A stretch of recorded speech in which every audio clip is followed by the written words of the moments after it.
what you guys do is, if say somebody calls in, a woman calls in, and as a result of saying, having seen this program, she calls in. She said, "I'd like to talk to you guys about your program." What do you do?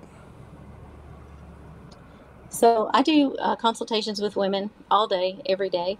And so the first thing we need to determine is what is their status? Are they menopausal? Are they not menopausal yet? Are they perimenopausal?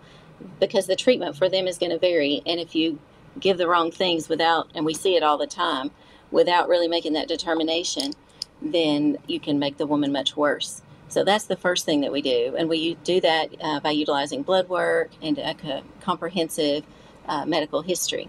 Let's say a 35-year-old gal calls you guys, and she says, I'm concerned about some stuff. I'm feeling a little weird. My skin's dried. There's just some changes that I have been told might be related to my hormone status. What would you do for a 35-year-old as opposed to a 65-year-old? Well, we can have 35-year-old women that are actually menopausal because of a complete hysterectomy, or if they anything that can damage the ovaries, or remove it happens. So it can be a surgical menopause. It can be chemo, radiation, smoking. All kinds of things can damage the ovaries. So the first question I would ask is, when was your last menstrual cycle? If she's having menstrual cycles, then the next question is going to be just about menstrual history, how their cycles have been. You want to know about that because we're screening for something called polycystic ovarian syndrome, which is a huge problem, the most common endocrine disorder among reproductive age women. So we screen for that. And then if she says, well, I haven't had a menstrual cycle in 2 years, then we have to go a little further and say, okay, well, is that because you've had a uterine ablation, or did you have a partial hysterectomy? And so if she says that she had an ablation or a partial hysterectomy, then we want to do some lab work to see, are those ovaries still functioning? Mm-hmm. So we would draw an FSH and LH at that point to determine, are the ovaries still functioning or not? It does actually occur occasionally that a 35-year-old woman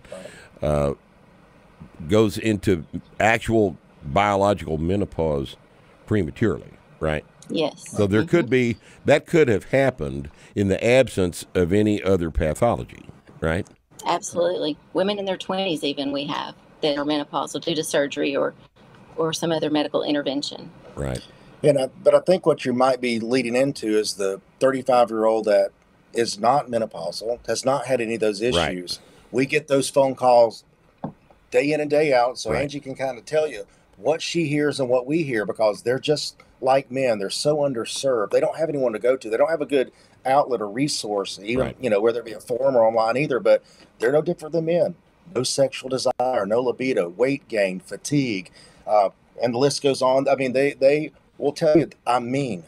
My family doesn't want to be around me. I know I've got issues, but I don't know what they are. My doctor tells me that, nothing wrong. Here's your antidepressant, and so let Angie tell you some of the stories that she hears. So, treating with SSRIs instead of with sex hormones. You and I have spoken about that several times, and that is just laziness and duplicity on the part of low-level medical practitioners. Is all it is. I can't tell you how many guys that I know that have been handed a Prozac prescription instead of a testosterone prescription. And it's just bizarre to me that this still goes on. And I guess it's comforting to know that it happens to girls too, huh? I think it happens more to girls. Hey, right? Let's something you may not realize. Do you realize that a healthy premenopausal woman, they have 15 to 20-fold higher testosterone levels than they even do estradiol. It is quite a woman's hormone, too. They don't need as much as men. Yes, sir. But it is their most abundant gonadal hormone. Now, we've talked about this many times. Men can hardly get treatment. Now, imagine women. Right. No, I could. The problem is that doctors are very badly educated. That's it. We're not educated in this at all. Not at all. Not at all. They're very, very badly educated. They're not. Doctors are. It's just a general observation from a lay person. I guess you could consider me a lay person. Doctors are trained. They're not educated. That is correct. That's a problem. That is a problem. And when you consider that the medical schools are funded by the pharmaceutical industry, of course they're going to heavily influence what gets taught to these young physicians that are going to come out and prescribe their products. When you consider that the FDA is funded by the pharmaceutical industry. That's correct. That's kind of a problem too, isn't it? Yeah. We've got lots of problems, and I don't know that there is a systemic solution to this, but I do know that there are offices such as yours that are approaching this correctly, and the bottom line here is that you, the patient, need to take responsibility for these.